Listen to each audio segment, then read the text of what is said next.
qu'à chaque fois que je dis je suis ingénieur en statistique, en informatique, il y a un waouh, c'est incroyable, c'est méga dur. Et j'ai ce devoir-là de dire, en fait, être ingénieur en informatique, c'est pas que coder, c'est pas que faire des maths, c'est beaucoup plus subtil que ça. Il y a toute une rangée de métiers derrière. Et c'est donné à tout le monde en fait. Donc Bonjour, je m'appelle Lolita Abois, je suis en dernière année d'école d'informatique statistique à Polytech Lille et mon ambition est de devenir data scientist ou ingénieur en intelligence artificielle. Le prix Femme ingénieure du numérique de la CDEFI, pour moi c'est une reconnaissance de tout mon parcours, donc une reconnaissance d'abord symbolique qui moi m'a beaucoup touchée parce que j'avais l'impression de galérer, de me battre un petit peu dans mon coin. Et le fait que quand je raconte mon histoire, ça puisse toucher quelqu'un, c'était déjà, on va dire même au niveau de nominer tout court, c'était déjà inespéré.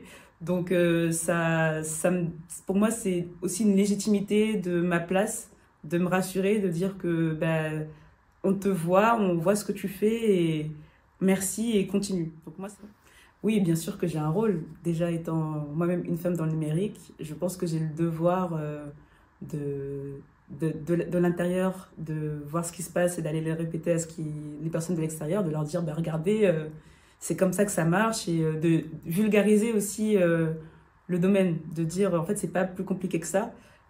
Si on est curieux et si on comprend ne serait-ce que l'intuition derrière, et qu'on travaille sur des applications concrètes, parce que les matières scientifiques, c'est pas que des maths, il y a l'informatique, il y a beaucoup de choses qui sont reliées, et donc on peut quand même avoir l'intuition des maths sans forcément pouvoir faire une démonstration sur une feuille. Moi, le métier qui m'attire le plus, c'est le métier de data scientist, parce que il a cette capacité à partir du passé, de prédire le futur, et même de savoir avec quel degré de précision il peut se tromper.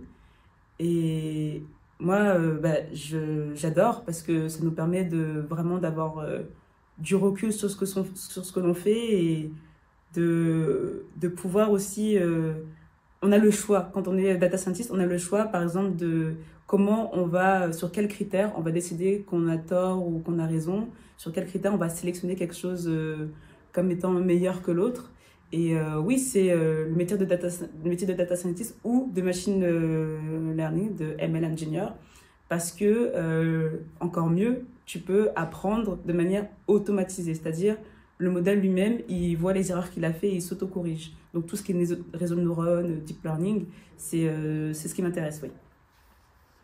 Donc, si on regarde bien, en école primaire, les filles et les garçons, même à l'école, les notes sont plutôt bien, mais c'est au moment où il faut s'orienter en études supérieures que ça bloque, qu'on trouve 30% de filles en moins dans les études supérieures.